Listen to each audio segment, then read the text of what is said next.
Ẹ kú dédé àsìkò yìí ní gbogbo ibi tí ẹ ti ń gbọ́ wa. Abala ìròyìn lórí èdè Yorùbá International ni ẹ ti ń gbọ́ wa. Owó kò ní ran Olúwatóyìn ní oníròyìn yín.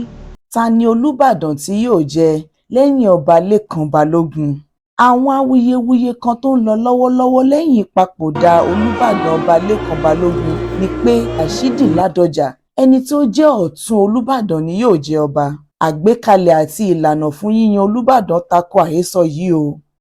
Ìlànà jíjẹ Olúbàdàn lábẹ́ òfin tí ó rọ̀ mọ́ fi hàn pé ìsọ̀rí méjì ni ó lẹ́tọ̀ọ́ sí ipò Olúbàdàn. Àwọn ni ìwọ̀nyí: Ẹgbẹ́ Àgbà ilẹ̀ Ìbàdàn àti Ẹgbẹ́ Jagunjagun ti ìpínlẹ̀ Ìbàdàn ti àwọn Balógun. Olóògbé ọba Lekan Balogun wá láti inú ìgbìmọ̀ Ẹgbẹ́ Àgbà àti pé pẹ̀lú ìpapòdà rẹ̀ ní Ọjọ́bọ̀ ọjọ́ 14 oṣù kẹta ọdún 2024, èròǹgbà àwọn ará ìlú ni wípé agbára yóò padà sí ọwọ́ àwọn ológun ilẹ̀ Ìbàdàn. Gẹ́gẹ́ bí gbogbo wa ti mọ̀, gómìnà tẹ́lẹ̀ rí Ládọjà wá láti ìgbìmọ̀ Ẹgbẹ́ Àgbà, èyí tí ó túmọ̀ sí wípé òun kọ́ ló kàn.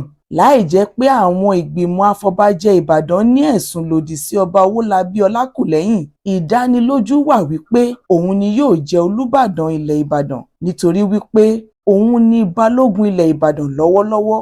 Ní báyìí, ó ṣeéṣe kí ọba Owolabi ti máa sọ wípé ẹ gbé kinní yìí wá, èmi ló kàn. Ìkéde àti ètò láti jẹ Olúbàdàn tuntun ṣeéṣe kó bẹ̀rẹ̀ lẹ́yìn ọjọ́ 21 days fún ìkẹ́dùn àti ìbu ọlá fún Olúbàdàn tó wàjà. Ṣùgbọ́n o, láìsí òǹtẹ̀ láti ọ̀dọ̀ gómìnà ìpínlẹ̀ Ọ̀yọ́ Ṣèyí Mákindé àti ìfọwọ́sowọ́pọ̀ àwọn afọbajẹ ilẹ̀ Ìbàdàn àti àwọn ará ìlú, ọba Owolabi Olakulehin kọ́ ló kàn o. Tí ìkéde ọba Owolabi, ẹni tó jẹ́ ọdún 84 gẹ́gẹ́ bí Olúbàdàn tuntun bá wáyé, yóò jẹ́ ọ̀kan lára àwọn ọba tí wọ́n ti dàgbà dáadáa kí wọ́n tó gun orí àpèrè Olúbàdàn ti Ìbàdàn. Ọba Owolabi tí ó wá láti agboolé Òkúgbàjà ní Ìtabaálẹ̀ ní Ìbàdàn ni ó jẹ́ ajagun fẹ̀yìntì nínú ẹgbẹ́ ọmọ ogun orílẹ̀-èdè Nàìjíríà.